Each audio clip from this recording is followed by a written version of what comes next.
Hello, my name is Marcello. Welcome to the Source AV Design Group's YouTube channel. Today we are looking at the new Meze Alba Earphones. This video will primarily discuss my impressions of the Alba regarding build quality, look and feel, comfort, and sound quality when paired with a few different amplifiers and Dacs, such as the Ferrum Audio Ergo, Cord Hugo TT2 and Hugo 2, the Sony WM18M2 Walkman, and the included custom-made Meze Audio DAC amp cable paired with my iPad Pro and MacBook Pro. Toward the end of the video, I will also make some brief comparisons to another set of very popular, similarly priced earphones, so stick around to hear those comparisons. Designed for people on the move, the Alba, according to Meze Audio, is made with zinc alloy and anodized aluminum through die cast, compared to Meze Audio's Advar, which is made from stainless steel and manufactured through metal injection molding. Combining zinc alloy and anodized aluminum parts should make the Alba durable. The iridescent color and finish give the Alba a luxurious appearance, like beautiful pearls. For $159, the Alba includes a nice set of accessories, including a custom-designed 3.5mm to USB-C adapter that lets you connect your earphones to any music source with a USB-C connector. This custom-made adapter has a built-in DAC amp for those who don't want to add an additional DAT for on-the-go listening. The Alba includes a 1.2-meter cable with a 3.5-millimeter gold-plated termination and specially designed silicone ear tips that help with noise isolation in 4 sizes: small, medium, large, and extra large. A 4.4-millimeter balance cable is also available for purchase separately if you prefer listening via balanced output. To store the Alba earphones, Meze has included a very high-quality eco-leather pouch to keep the earphones and accessories safe and for easy transportation. The Alba uses a 10.8mm dynamic driver, which according to Meze has a frequency response of 15 Hz to 25 kHz. The Alba has an impedance of 32 ohms, an SPL of 109 dB, and according to Meze, a distortion rating of less than 0.1%. I am pleased with all the included accessories, especially at this price. The cables look, feel, and sound good. The USB-C dongle DAC amp is a good addition since many phones, tablets, and computers use USB-C. The build quality, look, and feel of the Alba are wins in my book. They look beautiful, feel well built, and are incredibly comfortable to wear, which is critical for me as I don't usually reach for in-ears due to fit and comfort issues. I find the fit and comfort of the Alba to be superb for my ears.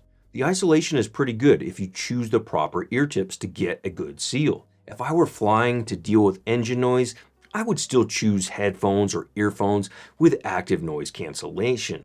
But the isolation is good for working in the office or around the house. Speaking of proper ear tips, some users will enjoy rolling different tips with the Alba to see how you can change the sound from the stock included tips. So let's discuss how the Alba sounds. Detailed, energetic, engaging, and impactful. The Alba is not overly analytical or purely neutral, which is great for my listening preferences. They provide an emotional listening experience, aided by a very enjoyable bass signature while not going too far in either direction. The bass is emphasized in their sound signature, but not so much that it comes across as boomy or overdone.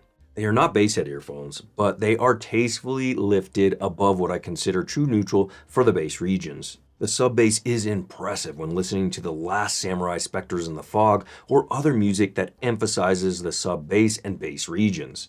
The mid-bass has some punch, with the bass guitar presenting good body and the drums and kick drums have a good sense of impact, providing a lively sound quality. The mid-range is slightly pulled back from the bass and treble regions, but I wouldn't say it's so far pulled back that the Alba is V-shaped, but closer to a slightly U-shaped sound. Vocals can sound a bit pulled back on the mix when listening to music from artists like Dire Straits, which also helps to give a sense of a bit more space to their soundstage. Die-hard mid-range first listeners may want to add a subtle lift in the mid-range to give some vocalists a bit more focus and fullness, but I still find the mid-range to be very enjoyable. It also depends on the track's production, as songs like Money for Nothing from Dire Straits sound spectacular from Mark's vocals. However, So Far Away on the same album sounds a bit farther away, no pun intended. Listening to John Bon Jovi from the Young Guns 2 Blaze of Glory album is impressive. The punch of the Alba, along with very good soundstage separation and imaging, is excellent at this price. Bon Jovi's vocals could use a touch more warmth, and the lower treble region is fairly emphasized on this track. This can sometimes push the electric guitar to the edge of sounding shrill, but I don't find it crosses the line with most of the song. The treble is present and well defined, giving plenty of energy to cymbal splashes and brass instruments, allowing them to be easily placed on recordings. However, the treble is not what I consider warm and not as smooth sounding as Meze's 99 Classics, which we recently featured on the channel. So if you're looking for a very warm sounding set of earphones with a more relaxed treble, the Alba will not give you that without using EQ.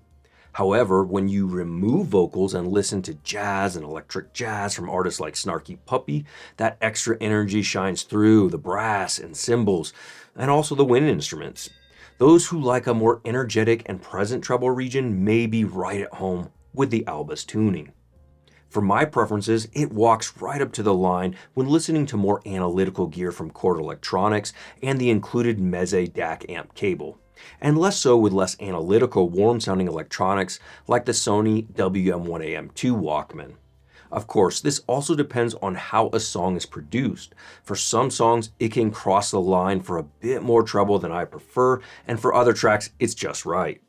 Listening to artists like Tool and their latest Fear Inoculum album is mostly a toe-tapping good time. The bass guitar and electric guitar sound good, along with the impact and tone of the drums. Maynard's vocals are a bit pulled back, partly because of the Alba tuning and partly because of how Tool produces their music. If you also listen to Maynard's other band, Puscifer, you will know that Maynard's vocals are more forward and present in the mix compared to his vocals when he is recording with Tool, especially on some of their older recordings. Listening to electronic music with the included Meze DAC amp cable sounds a bit brighter than some of the other sources I have in-house, but again, not to the extreme. I think for those of us who love the original Meze house sound of, say, the OG Empyrean, 99 Classics, or even the Meze Elite, the Alba comes closer to the sound of their more analytical sounding newer Empyrean 2, which many listeners will love. Comparing the Meze Alba with a Sennheiser IE200, which is around the same price when not on sale, is a fun comparison that many listeners will be interested in. Both earphones have very respectable punch and slam, with the Alba edging out the IE200 regarding impact. Bass is more emphasized from the Alba, while the IE200 takes a cleaner, more neutral approach. As expected, the mid-range is more emphasized with the Sennheiser IE200 earphones, and vocals present more definition, body, and intimacy. The treble is not as prominent or forward from the IE200 compared to the Meze Alba, and aligns more with my preferences in the mid-range and treble regions, without any EQ. The Meze Alba sounds more spacious and images a bit better than the IE200. Neither set of earphones has a vast soundstage, but the Alba is the more open sounding of the two. Regarding timbre, I think both do a pretty good job of sounding natural. The Alba sounds a bit less natural in the treble region due to its more emphasized upper end, but again, this will come down to your personal taste and the recording. If you found the IE200 from Sennheiser to sound too laid back in the upper frequencies, the Alba will provide a great option for you as a listener in the same price range with more emphasis on that region. The Alba is also the more detailed sounding of the two earphones, presenting macro and micro details extremely well, especially considering their price. I prefer the Alba with the Sony Walkman we discussed earlier, or slightly warmer, less analytical DAC amp combos. If you prefer a bit more body and emphasis in the mid-range, especially for vocals, the IE200 may be the better choice. However, at both of their very reasonable prices, the Meze Alba and Sennheiser IE200 provide gratifying listening experiences. I can see many listeners having both set of earphones in their collection, as listening to just one set of earphones or headphones is less fun than having a few to choose from. I've long been a fan of Meze Audio, and even their more affordable headphones and earphones create a spectacular listening experience for a very reasonable price. Of course, we always recommend listening to them to see if their sound signature fits your preferences. A big thanks to Meze Audio for sending out the Alba for review. You have created a beautiful looking and sounding set of earphones for a very good price. We at TSAV are excited to see what the future holds for Meze, one of our favorite audio brands. If you want to purchase the Meze Alba earphones, please visit our website, which I have linked in the video description. You can also see more photos and gather additional info about the Alba that was not found in this video. If you're interested in trading up your old headphones, amplifiers, or other gently used audio gear for a new set of headphones or an amplifier, check out the links in the video description to our trade-up program, and don't forget, we will price match other authorized dealers. We have some cool videos coming this year with new product announcements, so please consider subscribing to our channel today. From $150 earphones to multi-million-dollar home audio, cinema, and automation systems, TSAV is a hi-fi enthusiast paradise for building the system of your dreams. So let's start the conversations in the video comments on what you think of the Meze Alba earphones. Do you prefer the direction Meze Audio is taking with their newer product lines? While you're there, smash that like button for us. Until next time, friends, remember, let the music be your guide.